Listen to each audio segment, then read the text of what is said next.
দুঃখজনক হলেও সত্য, যেটা ইতিমধ্যে ট্রাম্প প্রশাসনকে আমিও জানিয়েছি, বাংলাদেশ আর্মির সম্বন্ধে যে আলোচনাগুলো আমরা করছি, আমাদের সেনা প্রধান ওয়াকার, জেনারেল ওয়াকার, উনি আজকে সেনা সদস্যদের এবং অফিসারদের সাথে দরবার করেন। এই দরবারের মৌলিক কি বিষয় ছিল সেটা নিয়ে গতকালকে আমি তিনটি লাইভ করি, প্রশ্ন রাখি। আজকে যখন আমাদের সেনা প্রধান ওনার লম্বা বক্তৃতার কোনো একটা অংশে উনি বলেছেন যে উনি আশঙ্কা প্রকাশ করেছেন। আমি রিপিট করি, আপনার প্রশ্নের উত্তর দিতে আমি এত লম্বা করে আসলাম, যে উনি আশঙ্কা প্রকাশ করেছেন বাংলাদেশে জঙ্গি হামলা হতে পারে, ইমিনেন্ট বলেছেন।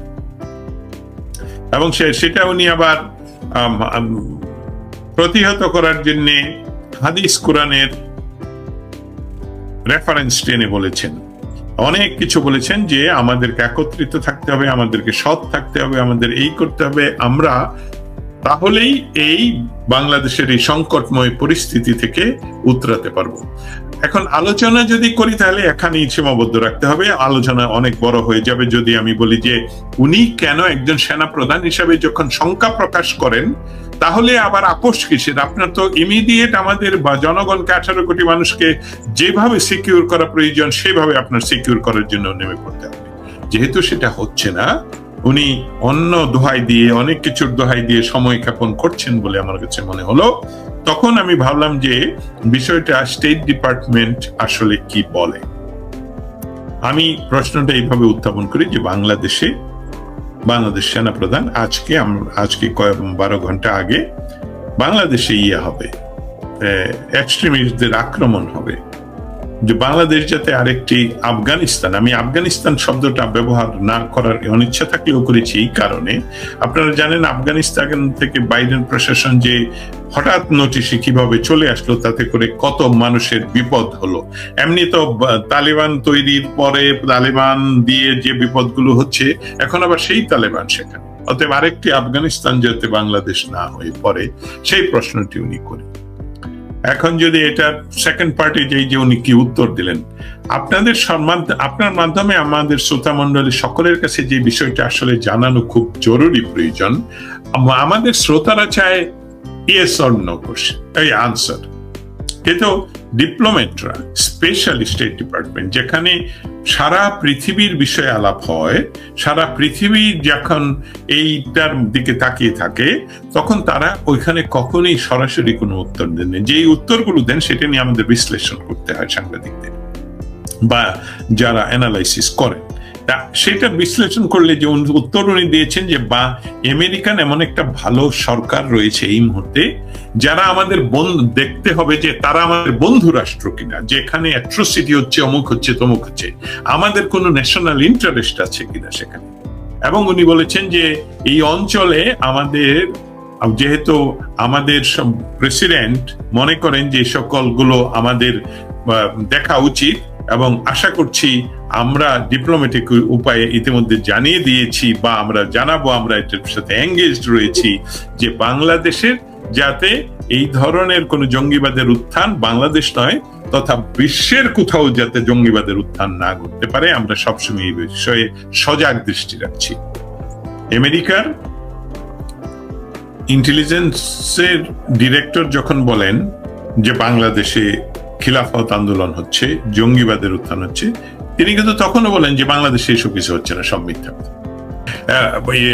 আমি যদি বলি ফুল স্টপের বিষয়টা তো ছিল এর আগে, যে উনি যে গত মাসে যে বক্তৃতা করলেন, এবং উনি সেখানে বলেছেন এনাফ ইজ এনাফ, 7 মান্থ আমরা অনেক সহ্য করেছি এখন, এবং উনি ফুল স্টপ এবং দাড়ি কমা এসবগুলো সবকিছুর কথা বলেছেন, কিন্তু স্পেশালি বিডিআর হত্যা মামলা, অমুক বিডিআর ঘটনা নিয়ে বা বিডিআর কাণ্ড নিয়ে উনি বলেছেন যে এটার সাথে এটা যেভাবে ঘটেছে আমরা জানি, এটা নিয়ে আর কোনো ইফ বাট কিন্তু অমুক তমুক নাই, এটা ফুল স্টপ, সেখানে একটা বিষয়। তারপরে উনি বলেছেন যে এনাফ ইজ এনাফ, যে আমরা 7 মাস অনেক কষ্ট করেছি, অনেক সহ্য করেছি, আর নয়। সেটা ছিল রাজনৈতিক পরিভাষায় যে উনি নির্বাচন দিয়ে, এবং বলছেন যে আমরা শান্তি, উনি ওনার কথা বলেছিলেন, আমি শান্তিতে ছুটি চাই, তার মানে উনি যখন ছুটিতে যাবেন তার আগে বাংলাদেশে একটা শান্তি বজায় ফিরিয়ে আনতে চান। কিন্তু গতকালকের বিষয়টাতে যদি আমরা ফিরে আসি, উনি বলেছেন বাংলাদেশ অশান্ত।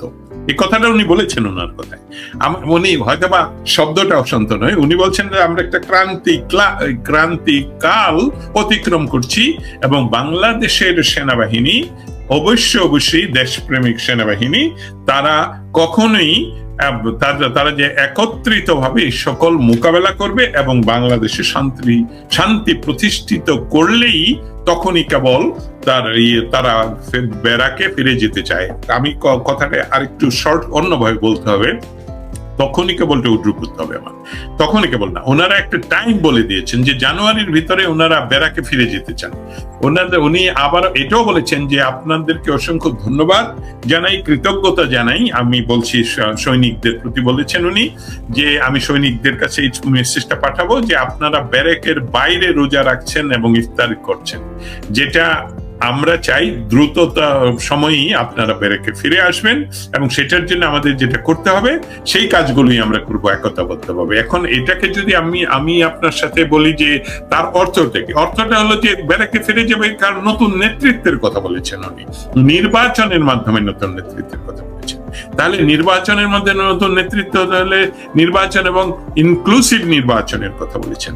তার অর্থটা হলো যে আমার মনে হচ্ছে গত এক সপ্তাহ ধরে সেনা সদর বা সেনা প্রধানের অফিস থেকে বা সেনা প্রধান নিজে অনেকজনের সাথে দেখা করেছেন, আমেরিকান কূটনৈতিক গিয়ে দেখা করেছেন, আমেরিকান কংগ্রেসম্যান গিয়ে দেখা করেছেন, উনি নিজে প্রফেসর ইউনুস বা মোহাম্মদ ইউনুসের সাথে দেখা করেছেন। আজকে এই মুহূর্তে যখন কথা বলছি তখন আমেরিকান জেনারেলরা বা ঢাকায় অবস্থান করছেন, তাদের সাথে ওনার বৈঠক।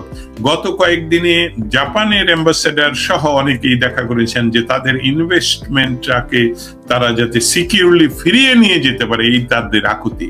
এখন বাংলাদেশের ক্ষমতার কেন্দ্র কি ক্যান্টনমেন্ট? বাংলাদেশের ক্ষমতার কেন্দ্র কি যমুনা? আমরা জানি না, কারণ বাইরের পৃথিবী সবাই ক্যান্টনমেন্টের সাথে কথা বলে।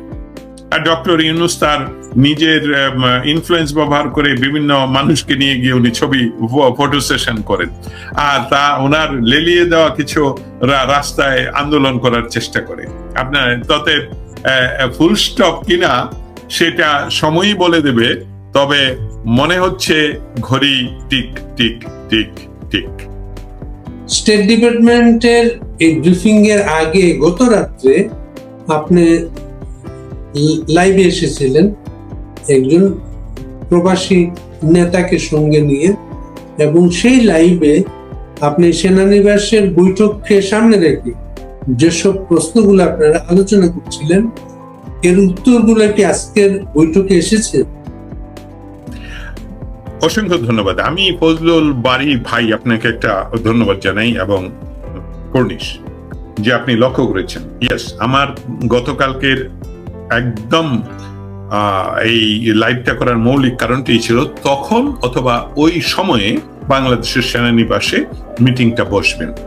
বাংলাদেশের প্রায় শতভাগ মানুষ, প্রায় শতভাগ বলছি শুধু যাদের ক্ষমতা নেই দেখার আর শিশুরা ছাড়া, বাংলাদেশের সকল মানুষ এই বৈঠকের প্রতি তাকিয়েছিলেন।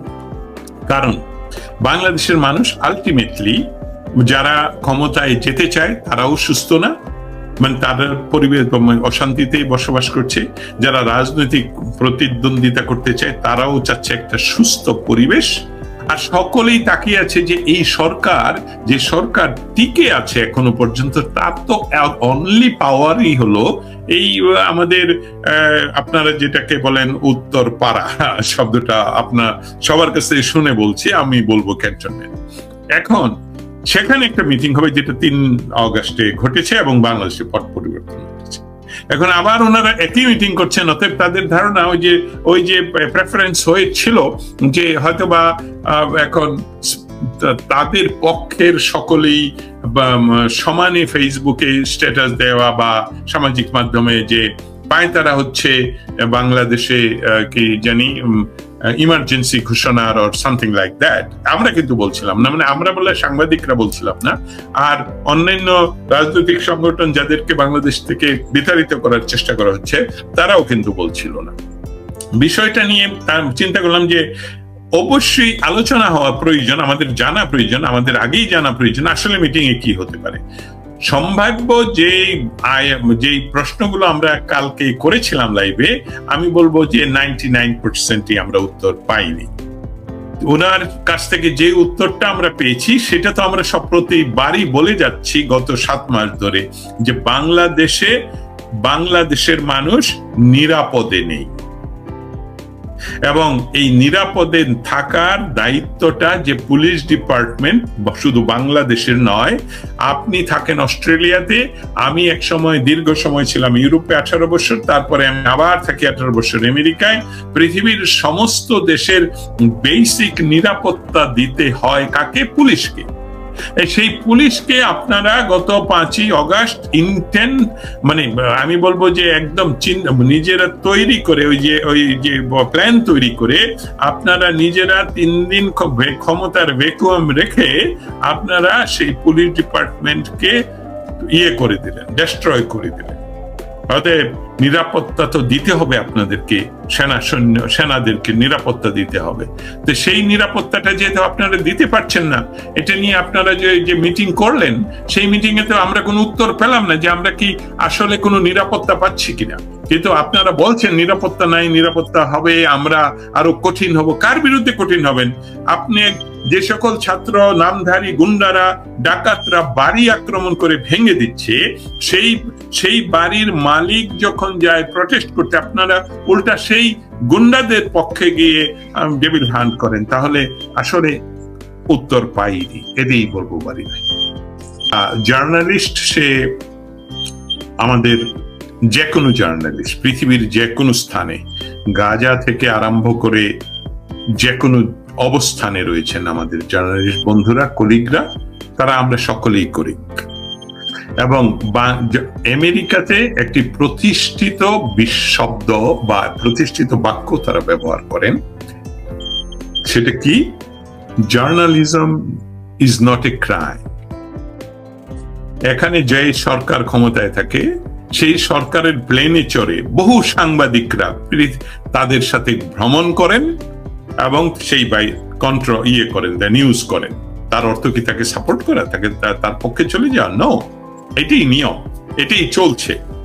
অতএব গত 15 বছরে যে সকল সাংবাদিকরা তো সরকারের কাছাকাছি ছিলেন, তাদের সবাইকে হত্যা মামলায়, ফেব্রিকেটেড হত্যা মামলায় জেলে, এবং 7 মাস ধরে আপনারা জেলে রাখেন।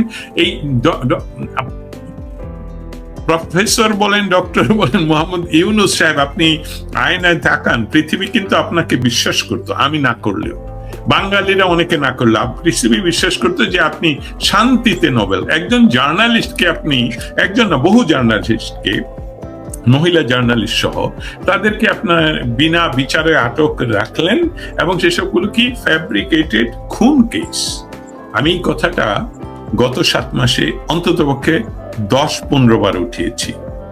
আমি যখনই সুযোগ পাই, আমাকে যদি একের অধিক প্রশ্ন করতে সুযোগ দেওয়া হয়, আমি অবশ্যই আমাদের প্রেস ফ্রিডম নিয়ে, আমাদের জার্নালিস্টদেরকে নিয়ে, কারণ এটা আজকে যে জার্নালিস্ট ভাইরা মনে করছেন আমরা আপনাদের বিরোধী, আপনাদের জন্যও কিন্তু কথাটা একদিন প্রযোজ্য হবে। অতএব উনি যেটা উত্তর দিয়েছেন যে বাংলাদেশের সরকার, উনি নাম নিয়ে বলেছেন, বাংলাদেশের সরকার যে বাংলাদেশে যেটা basic freedom of speech, freedom of expression, freedom of press, এইসবগুলো আশা করে আমেরিকা যে বাংলাদেশ সরকার এটাকে সমুন্নত রাখবে।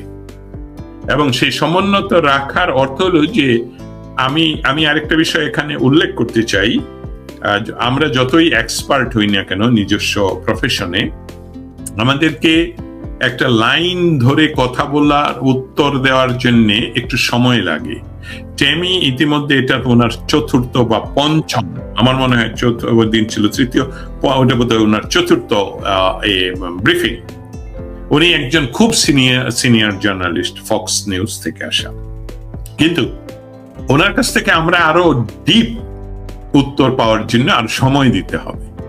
উনি যেই কথাগুলো আজকে বলছেন প্রত্যেকের উত্তরে, আমার শুধু নয়, আমরা প্রত্যেকে আরো ডিপলি চাই, যেরকম আগের এরা বলতেন, উনিও কালকে বলতে পারবেন, পরশুদিন বলতে পারবেন। উত্তরটা ছিল বাংলাদেশ সরকারের কাছ থেকে আমেরিকা যেটা আশা করে, যে বাংলাদেশ সরকার, বর্তমান সরকার বাংলাদেশের মৌলিক সমস্ত লিবার্টিস গুলো যাতে মানুষ এক্সারসাইজ করতে পারে তার দিকে নজর দিবেন, এবং আমেরিকা ওটার উপর নজর রাখছে।